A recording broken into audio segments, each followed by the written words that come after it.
what that music say? Yes, sir, Amos. That music say good health to all from Rexall. The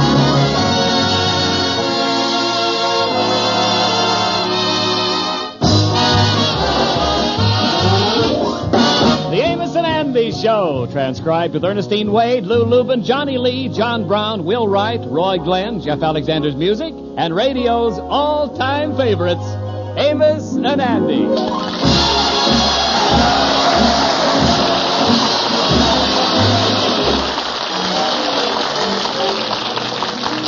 It's supper time in the Stevens household, and the Kingfish has returned home ravenously hungry as usual. He is already at the table as his wife Sapphire serves him with the main course of the meal. He eagerly takes his first bite, and then he starts frowning. Sapphire, what kind of meat is this anyway? It's lamb, George. Lamb? I must be chewing on some of the wool here. Listen, George, stop complaining. That's lamb shanks. And with the $4 a week I have for food, I can't buy no higher up on animals. That ain't no excuse. The food around here is getting to be just plain bad. It's getting so I take my bicarbonate before the meal so my stomach can get a head start on the indigestion. That's enough, George. And that beef soup that you've been serving is something, too. It ain't got no taste no more. Well, what do you expect? I had to use the same soup bone 8 times. All right, then. Don't make no more. If that soup bone you got is done wore out, switch to something else. Why don't you make some of that tomato soup you made 3-4 times last week? We need a new tomato, too, George. You know, George, if you would only get a job and go to work... Wait a minute. Somebody at the door. Let me peek through the lace curtain here and see who it is. Who is it, George? Uh-huh. Just what I thought. It's that same process server. He been trying to serve me with a summons for 3 months for not paying the grocery bill. But he ain't never gonna catch me.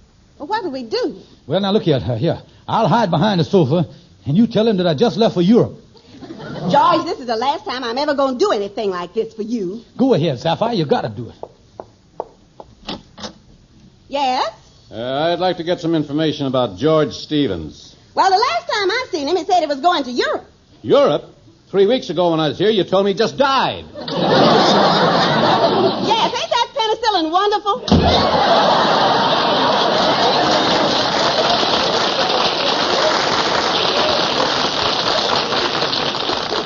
Nice work, honey. That was nice work. Listen, George Stevens, this is the last time I'm going to do anything like this for you.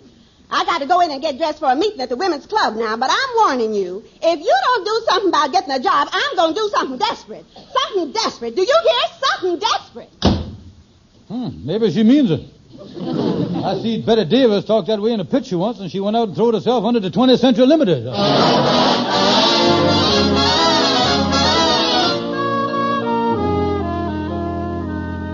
Oh, come in, Kingfish. I'm surprised to see you down here at the Lodge Hall this evening. Yeah, well, then, Sapphire went to a meeting at the women's club. On top of that, we done had a fight. She heckled me about not having no money, and there's a process server chasing after me, too, you know. Yeah, well, you know, I've been thinking about making some money myself. I ain't done nothing since 1938. And I never like to lay off more than 10 years at a time. Yeah, you don't want to get rusty, you know. Yeah, your mind liable to mold up on you, and you'll end up having your brain look like a hunk of fuzzy Liederkranz cheese. You say that Sapphire went to a meeting of the women's club this evening, huh? Yeah, I don't know why he hang out with that mob. Ain't nothing but a bunch of overripe bobby soxes. Hand me that phone, Andy. I think I'll call up at the women's club and see what time she's coming home. Maybe I can pick her up. Yeah, go ahead. And maybe me and you can go in the meeting room and watch the television until it's time to pick her up. Yeah. Wait a minute. Hello, women's club? This is Mr. Stevens. Say, if my wife ain't in the middle of no hen fight over there, could I speak to her, please? Yeah, that's right, Mrs. Stevens. Well, she's one of the members there. What you mean there ain't no meeting tonight? There's a meeting every Thursday night. What's that? Oh, tonight is Sunday. Yeah. Yeah, thank you very much. Yeah, that's funny, Andy. She told me there was a women's club meeting. I called the women's club and said there ain't no meeting. Well, maybe she's at some other kind of meeting. What you driving at, Andy? Well, Maybe Sapphire is seeing a masculine gender of the neuter sex. And is you implying that she is galvanizing around with a man? I don't mean no kangaroo. And I relent the application coming from you, my dear friend, inferring that my wife would stoop to a thing like that. My bride of 22 years. You think there's any chance, ain't there? Well, I don't know. Hard to say what some fellas go for. I seen a fella once in a circus. He got a big kick out of hitting himself over the head with a mallet. Yeah, but a guy would have to hit himself over the head pretty hard before he'd get goofy enough to go out with my wife, wouldn't he? Yeah, you're right. That face of hers is really death to romance if I ever seen one. Come on in the other room and watch television. Yeah, chances are they're holding the women's meeting at another place, because Sapphire never lies to me. Nah. Worried about nothing here. Ha ha.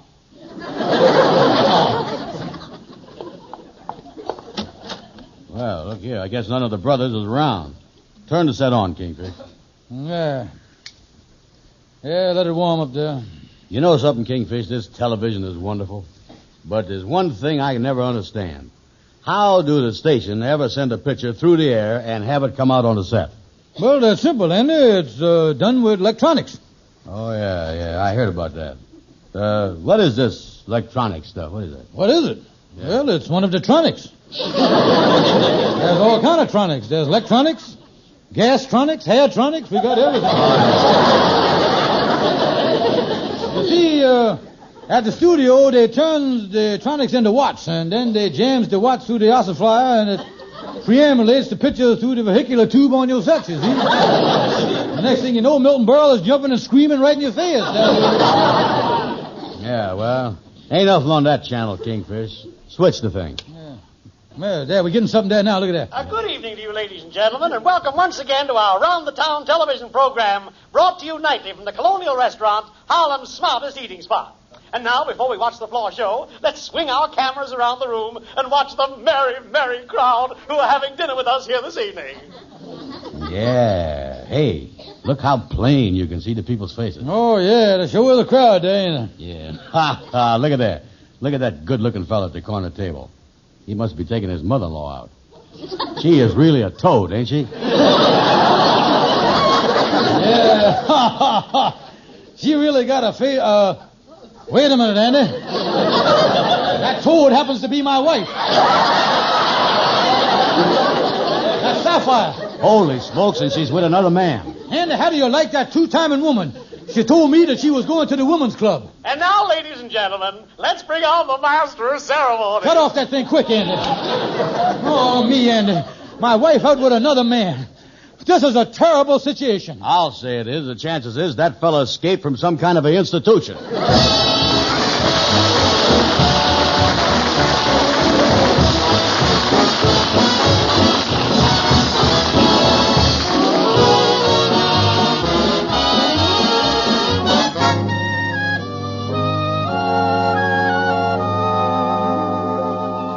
I tell you, Brother Crawford, it's disgraceful. I was sitting there with Mrs. Van Porter when it come on plain as day. There on the screen was the Kingfish's wife having dinner with a strange man. Yes, Henry, we saw it too, and believe me, it made my wife very unhappy. Oh,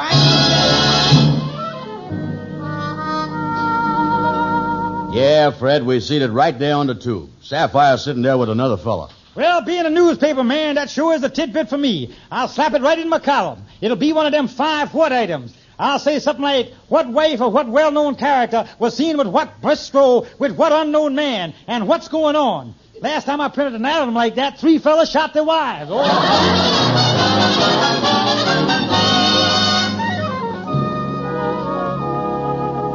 Amos, I don't care if people is talking. They're just going to have to talk. And I don't want you to say nothing to nobody. well, Sapphire, now that you done told me that the man you had dinner with was your cousin Harry from out of town, I understand the whole thing. Yes, you see, Amos, his company's opened a new branch here in New York. And I'm trying to get him to give George a job. I had to tell George I was going to the women's club, else he'd have got wise to what's going on. Yeah, and you don't want the Kingfish to find out till the job's all set, because he's really allergic to work already, ain't he? He sure is. Until the whole thing comes out, people's just going to have to talk and gossip. I ain't going to let nothing spoil this. George has just got to make some money. I'm tired of having people serving us with summonses.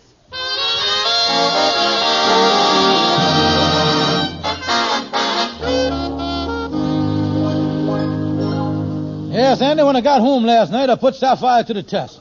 I said very casual like to her, I say, how was everything at the meeting? And without batting an eye, she come right back at me with, oh, it was one of the most charming meetings we ever had. Yeah. Then she lottie-darted into the bedroom and left me standing there with my mouth open like a gaff flounder. Yeah. Well, we seen her with the fellow on television, all right, and I know that wasn't no optical transfusion. Tell me this. You got any idea who the fellow was? Yeah, I talked to the man who owns the restaurant this morning. He said the fellow's name is Harry Smith. And he's from out of town, and he's staying over at the Palace Hotel. Oh, this is something, ain't it, Andy? Yeah, it's a mess, all right, after you being married all these years. Yeah, Andy, and they say a man's home is his castle. But it looked like the old gal has been letting down the drawbridge on me here. Kingfish, I tell you that... Uh-oh, look who's coming across the street. Shorty the barber. Oh, me. I don't want to see nobody right now. I'm so embarrassed over this thing. Look, Andy, don't mention nothing to him about this thing with Sapphire in front of Shorty. You know, he ain't heard about my wife running around with another man. Yeah, okay. Well, come in, Shorty. What you doing around the lodge hall? I just dropped in because I came over to pass the time. I just wanted to say that I just wanted to ask that is Sapphire doing anything tomorrow night?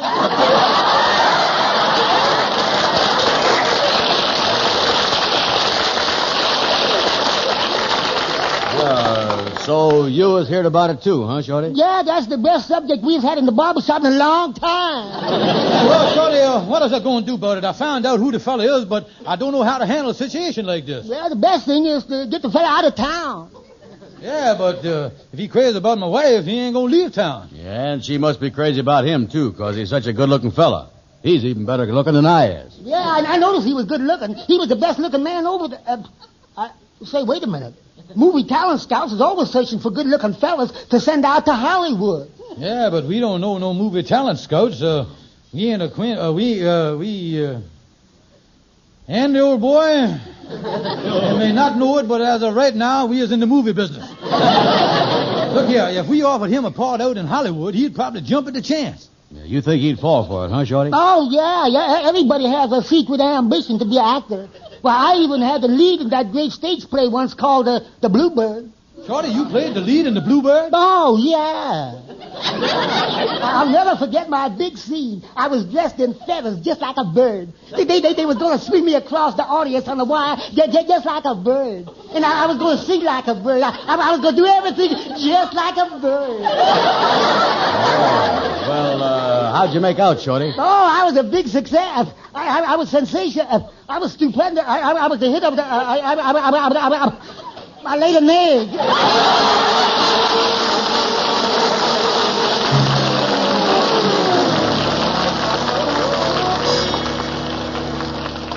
Now, Andy, before I knock on Mr. Smith's door here, remember now, we is big movie mongrels from Hollywood. Yeah, I got you, Kingfish. Go ahead and knock. Go ahead. All right. Now, don't forget, I is the producer of the picture, and you is the writer. And when you talk, mention them big pictures like Panic in the Streets and the Halls of Montezuma and that stuff. Yes, gentlemen. How you do, Mr. Smith? Pardon our berets and puttees, but we just in from Hollywood. We represents the big picture studio. Oh, well, won't you come in? Yes, sir. Allow me to introduce ourselves. I is the chief producer, and this gentleman with me here is Mr. Cecil B. DeBrown. He is my director, scenario writer, and chauffeur. Here. Yeah, we is both just in from the Cinnamon City. Why, it's a pleasure to meet a real Hollywood director and writer. What can I do for you? Well, Mr. Smith, you'll be glad to hear that one of our talent scouts has recommended you for a part in our next big picture. We is here to sign you up. Why, I'm not an actor. You want to sign me up for pictures? That's right, yes, sir. And Mr. Brown here will write the picture that you're going to be in. CB, tell the gentleman about the last two pictures you scenaried up. Yeah. Well, the first one was the big hit, Pancakes in the Street. No. And then I out-colossal that one with my biggest hit called Halls of Matsumazuma. Well, I guess those pictures haven't been released yet because I don't recall seeing them. Oh, they'll be out any day now. Oh, yeah, as soon as the film comes back from the drugstore. Well, gentlemen, while I'm greatly honored by this offer, I can't see why you want me for these pictures. I don't know anything about acting. Well, that's all right. There's a lot of fellas out in Hollywood in the same boat you is. They're getting along fine. You'll fit perfect in our next picture, a stupendous and colossal musical with all-star and technicolor cast. Yeah, the picture's going to set us back over $300. Yeah, I see what you mean. Why don't you get on the train right now and go out to Hollywood? The contract will be waiting for you there. Well, this is a great opportunity. Well, now, gentlemen, excuse me. I'll get ready for Hollywood. Yeah, of course, me and Mr. Brown here can't get there for a couple of days. One of the biggest theaters that we own here in New York's having trouble. Yeah, that's right. The popcorn machine is spraying too much butter. Yeah, well, thank you very much, gentlemen. I'll get ready. Goodbye. Bye. That was a funny one. I'll get Sapphire on the phone right away and tell her the whole story. Hello, Sapphire? Yeah, this is your cousin Harry. Your husband was just up here. Well, I recognized him from the picture you showed me. Yeah. Well, I think he must have discovered that I'm trying to get him a job because he's trying to get me out of town. Yeah, well, anyway, I think I've been successful in getting a job lined up for him. Say, can you meet me right away? Fine. I tell you what you do. You leave home now.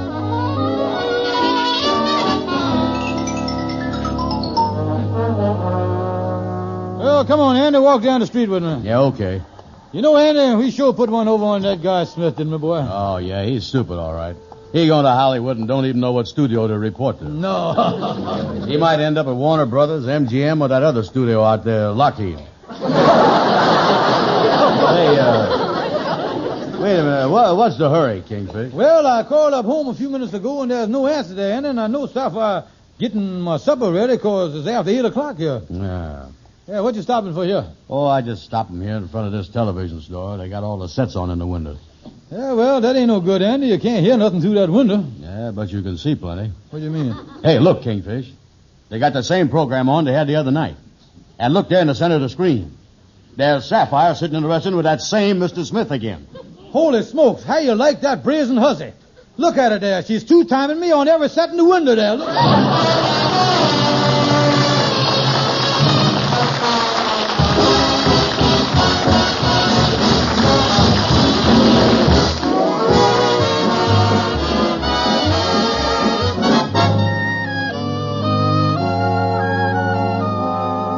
This thing with Sapphire is going too far. I hope Calhoun, my lawyer, can help me.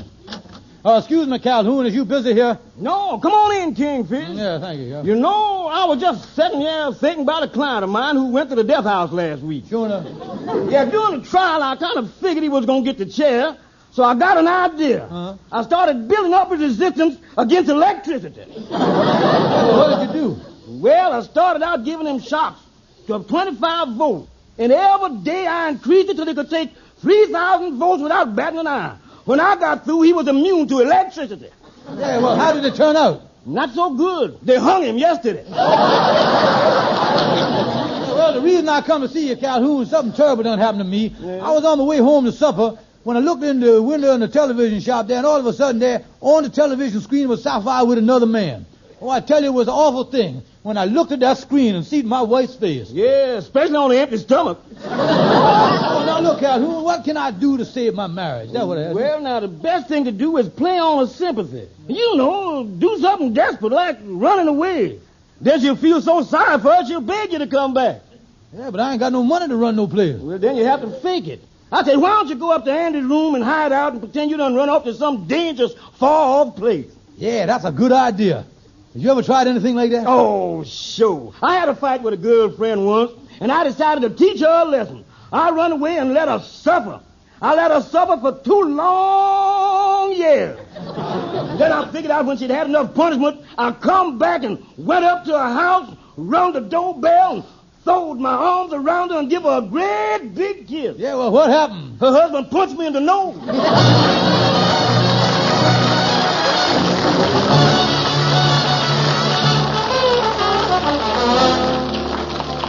Say, Kingfish, how long you think you're going to have to hide out here in my room? Well, like I told you, Andy, just till Sapphire comes to her senses. You know, Andy, I really fixed it, though. I left a note saying that I was run off and joined the French Foreign Legion in Africa. Yeah, that ought to make her sit up and take notice. Yeah, I just wrote another letter here, sort of a follow-up to the first one. Say, that one look awful beat up to me. Yeah, well, I want to make her think it come from the Sahara Desert, you see, so I kind of sprinkled some sand on it, and then I took it over to the zoo and reached in between the barbs and kind of rubbed it up and down on a camel there to give it an authentic smell, you see what I mean? That's a good idea, all right. Read me the thing, will you, Kingfish? Well, I start off here, I say, my dear, sweet, darling, double-crossing wife. As I sit here on the sand dune in this 180-degree heat, listening to my blood boil, I thought I'd drop you this little note. Yeah, that sounds like a good start. You sitting there sizzling like a pressure cooker. Mm-hmm. Boy, that ought to get her sympathy, all right. Then I goes on to say, tomorrow we is going into battle. I has a sneaking suspicion they considers this a dangerous mission. They are sending us into battle with coffins strapped on our backs. She ought to be blubbering her eyes out right at this point. Yeah, I finish up here by saying, honey, this is farewell. The Foreign Legion is the toughest outfit in the world. The captain just told us that if you live long enough to get a discharge, they shoot you for being a coward. I must cut this letter short because an Arab just put a bullet through my head. Signed, your bleeding husband, George. Yeah, well, that's a good letter, all right. Yeah, and I want you to deliver it to her, Andy, and when you give it to her, tell her that if she is ready to forget the other man and make up with me, I can make it back from the Sahara in time for supper. Will you tell her that? Yeah, Kingfish. I tell you, I'll get right on over there. Who's there? Andy, it's me, Sapphire Stevens. Holy smokes, it's a battle axe. Yeah. Let me get under the bed here, quick. Yeah, hurry up. Okay, I was under the bed. Hand the letter in, and don't forget I was in the Foreign Legion. Yeah. Andy, as you seen George, he didn't come home last night, and I got a letter saying he done run off to the Foreign Legion. Yeah, that's right, Sapphire. Right now he's sitting on a sandy dude with a coffin on his back. Now, wait a minute, Andy. What's George's shoes doing sticking out from under your bed? Well, you see, he was in such a hurry that he left them. He must have been in a hurry. He left his feet in them, too. George Stevens, come out from under that bed. All right, I'll come in. George, what's the meaning of this? I demand an explanation. You demand explanation. I demand explanation. I seen you on the television sitting with that man in the restaurant. Yeah, 2 days in a row. You shut up. Yes, ma'am.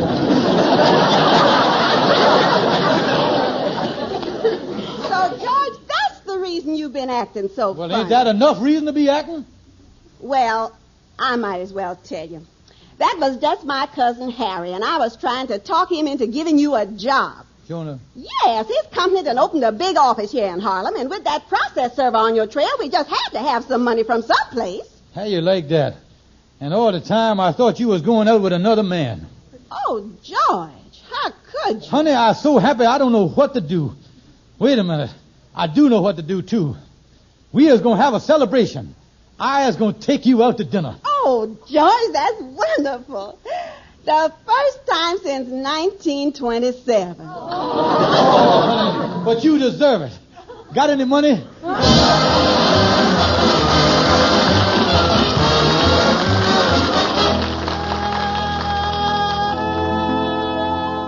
George, it's so nice of you to bring me out to supper like this tonight. Is there any special reason you brought me here to this restaurant? Well, this is the place you come with your cousin Harry. And a lot of people saw you on television. I figured that if they could see us here together on the television, they wouldn't get the wrong idea, you see. Oh, I see what you mean, George. You know, I really got a kick out of being here tonight, especially before dinner when they turned the television camera on our table. And just think of all the people who saw us here tonight. Oh, television is a wonderful thing. Mm-hmm. Maybe someday we'll get one. Yeah, television is a wonderful thing. Mr. Stevens? Yeah, how's George Stevens? I'd given up hope ever finding you, but here's your summons. Television is a wonderful thing.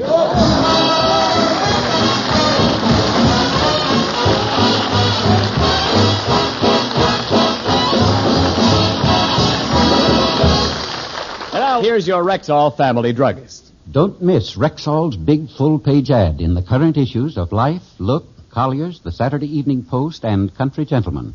You'll find a regular gold mine of drugstore values. Yes, exactly 67 separate, top-quality Rexall products. Everything from facial tissues to vitamins, from toothpaste to stationery, and all of them wearing the kind of prices you don't mind paying. Remember, check Rexall's full-page ad in the current issues of Life, Look, Collier's, the Saturday Evening Post, and Country Gentleman. And don't forget, ladies and gentlemen, to visit your friendly Rexall drugstore. Good night. See you next Sunday.